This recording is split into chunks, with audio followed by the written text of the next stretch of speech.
Est-ce que toi aussi tu as des difficultés à gérer ton argent? Et tu es peut-être souvent à découvert malgré tes efforts, tu ne comprends vraiment pas où va ton argent? Ou peut-être tout le contraire, tu as de l'argent mais tu ne sais vraiment pas du tout quoi faire avec pour fructifier cela. En tout cas, sache que si tu te poses ce genre de questions, c'est vraiment normal. Tout simplement parce que ça nous a pas été appris à l'école. Voire même dans certaines familles, c'est un sujet ultra tabou, donc on ose encore moins s'exprimer vis-à-vis de l'argent. En tout cas, peu importe ton âge, si tu penses déjà avoir merdé complètement ta vie et que c'est pas possible de remonter la pente, sache que si, c'est entièrement possible et je vais te le dire dans cette vidéo. Et déjà, rien que le fait que tu regardes cette vidéo montre déjà que tu as un certain intérêt à améliorer tes finances, donc tu peux déjà être fier de toi. Donc déjà, première chose, qu'est-ce que les finances personnelles? Donc les finances personnelles consistent tout simplement à évaluer votre situation, donc vos revenus et vos besoins, et en fonction de cela, on va déterminer la somme allouée pour les dépenses nécessaires. L'objectif est vraiment d'avoir une vision claire par rapport à vos dépenses pour que vous savez exactement combien vous pouvez définir dans votre épargne et vos investissements. Donc cela concerne vraiment tout le monde et pas uniquement les professionnels de la finance ou les gens ultra riches. Car je pars tout simplement du principe que toi et moi travaillons pour gagner de l'argent et que si tu ne sais pas gérer cet argent, tu travailles tout simplement dans le vent. Personnellement, moi j'arrive à économiser environ 1500 € par mois sans me priver et je vais te dire dans cette vidéo comment je fais, donc reste bien jusqu'à la fin. Je me suis même pas encore présenté mais je m'appelle Cédric Meyer. Sur cette chaîne on traite de l'investissement et des finances personnelles. Si ces domaines peuvent t'intéresser, je t'invite directement à liker, à t'abonner avec la petite clochette et on enchaîne directement. Donc là je vais vraiment te donner mon plan pour gérer au mieux tes finances personnelles. Encore une fois, ce n'est pas un conseil en investissement, qu'investir comporte des risques et surtout prends uniquement ce qui est pertinent pour ton cas et surtout fais des recherches par la suite. Et le premier point, c'est de comprendre où tu es financièrement. Il y a beaucoup de personnes qui ont honte de leur situation parce qu'ils pensent qu'ils ont merdé, que c'est trop tard pour remonter la pente, etc. Mais non, vraiment, changez de mentalité. Déjà, il faut que vous vous posez et que vous sachiez exactement où vous en êtes. Il est vraiment important que tu te mettes en tête que personne n'est parfait et que tout le monde fait des erreurs, mais le plus important c'est que tu passes à l'action. Donc là, vraiment, il faut que tu t'assoies, tu te poses et tu listes tout ce que tu as comme revenu et tout ce que tu as comme dépenses. Une fois que cela est fait, on passe directement au deuxième point, c'est se fixer des objectifs financiers. Parce que la plupart des gens se contentent uniquement de survivre dans ces sociétés, c'est vraiment ultra dommage. Donc vraiment, fixe-toi un objectif précis que tu veux atteindre. Le top du top, c'est que tu te fixes directement 3 types d'objectifs. Le premier, ça va être les objectifs à court terme, le deuxième à moyen terme et le troisième à long terme. Attention, ces objectifs peuvent changer. Surtout celui du long terme parce que tes objectifs aujourd'hui ne seront pas les objectifs de demain. Tu vas sûrement peut-être grossir beaucoup plus rapidement ou beaucoup plus lentement, tu sais pas, mais c'est important de t'adapter. Dis-toi que les personnes qui sont riches aujourd'hui ne le sont rarement par hasard. Ils ont en effet des objectifs financiers très solides avec un plan précis pour l'atteindre. Et tu ne dois vraiment pas passer à côté de ça si tu veux un jour atteindre la liberté financière. Et si tu ne sais pas ce que c'est la liberté financière, je te mets la vidéo qui est sortie la semaine dernière par rapport à ça. Il y a une définition complète et mon plan pour l'atteindre. Maintenant que vous avez défini un objectif précis, vous devez mettre des deadlines tout simplement. Pour le court terme, généralement on vise en semaine voire en mois, et moyen terme c'est plus en mois et le long terme c'est plus en année. Il faut vraiment éviter un maximum le hasard dans votre vie parce que sinon vous allez procrastiner, ça va prendre plus de temps que prévu, vous allez repousser les choses, donc vraiment pas de hasard, définissez un plan précis. Je te donne encore une petite astuce, une fois que tu as fait tout cela, le mois prochain révise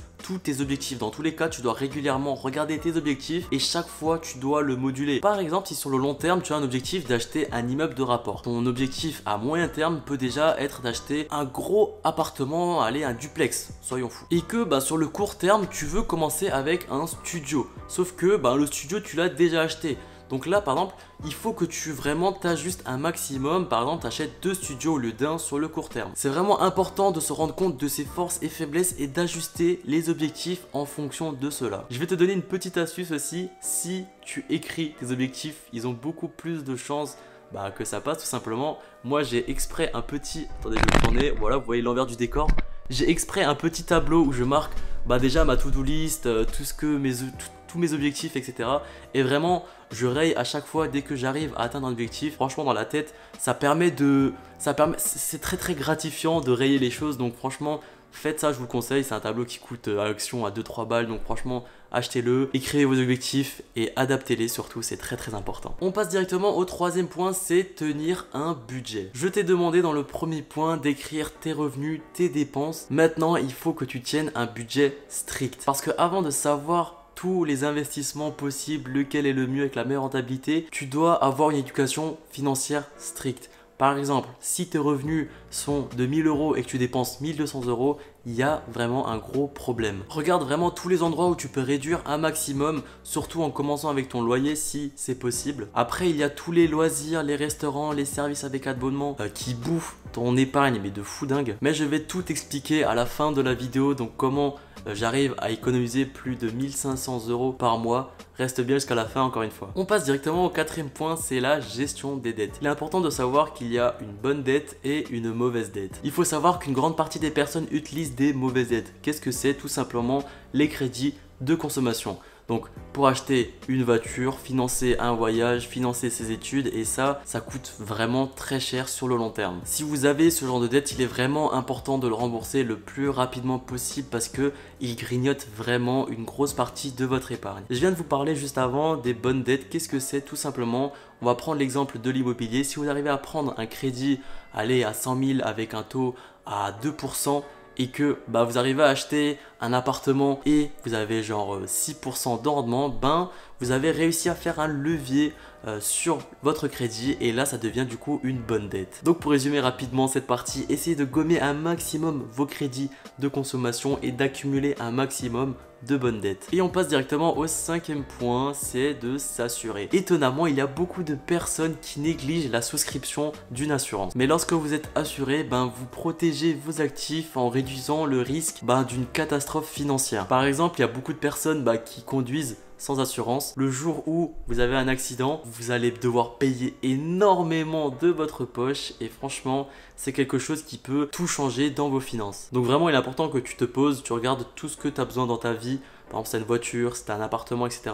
Regarde les assurances liées à cela et franchement, je te conseille de les prendre parce que s'il arrive quelque chose, que ce soit un vol, un accident ou autre, au moins tu es protégé. Et on passe au sixième point, on est presque vers la fin. C'est de se payer en premier. Il faut que tu te mettes en tête que le système est vraiment contre toi. Tout est fait vraiment pour que on soit taxé le plus possible. Et il est vraiment important que tu t'auto-éduques par rapport à l'argent pour savoir tout ce qu'il est possible de faire pour éviter de payer des impôts. Quoi qu'il arrive, dans un premier temps, je te conseille vraiment d'épargner au minimum 10% de ton salaire. Donc tu prends tes 10% et tu le mets sur ton livret A. 10% ça peut paraître beaucoup pour certains ou très peu pour d'autres, mais gardez vraiment cette gymnastique d'épargner tous les mois une certaine somme de votre salaire. Et encore une fois, en fonction des objectifs définis juste avant, régulez ce pourcentage. Si c'est vraiment trop peu pour vous, montez à 20, 30, 40, 50 voire plus en fonction de votre revenu d'argent. Il est vraiment important que tu te mettes en tête, plus tu vas épargner tous les mois,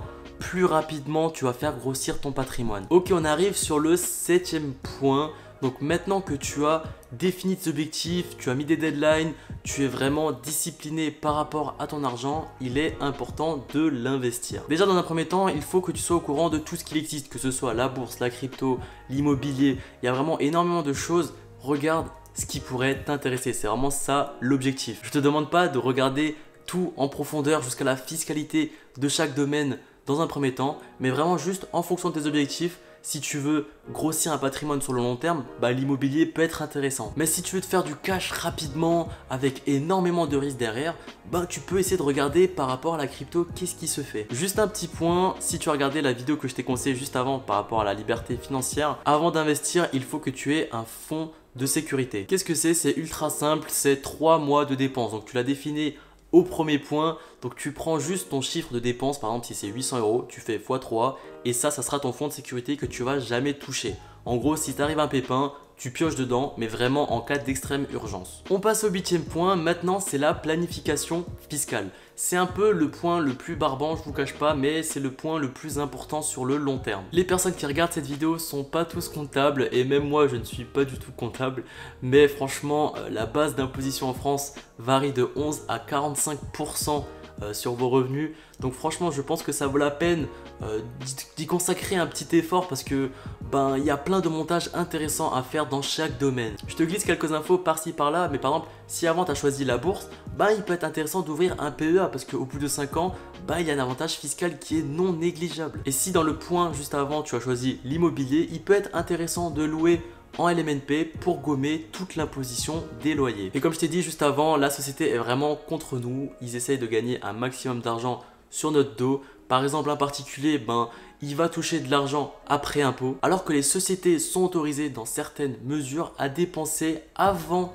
de se faire imposer. Donc vraiment la fiscalité c'est quelque chose d'ultra important. Il y a des cours en ligne, il y a des vidéos YouTube, mais si vous trouvez ça encore beaucoup trop flou, je vous conseille de vous diriger vers un conseiller de patrimoine ou sinon vous pouvez vous diriger vers un comptable, mais l'argent que vous allez dépenser pour ce type de prestation, vous allez vraiment l'économiser par la suite parce qu'ils vont faire gagner énormément d'argent. Et le dernier point est de suivre vos investissements. Vous devez savoir exactement combien vous avez mis, combien ça sort et la rentabilité que vous avez pour chaque investissement. Ça permet de suivre vos revenus et même pour vous, vous pouvez limite vous projeter, voilà, dans 5 ans avec les résultats que j'ai actuellement, je vais avoir tant et tant et est-ce que ça va cocher les objectifs financiers que j'ai établis au tout début. Mais voilà, c'était mes 9 conseils pour gérer mes finances personnelles.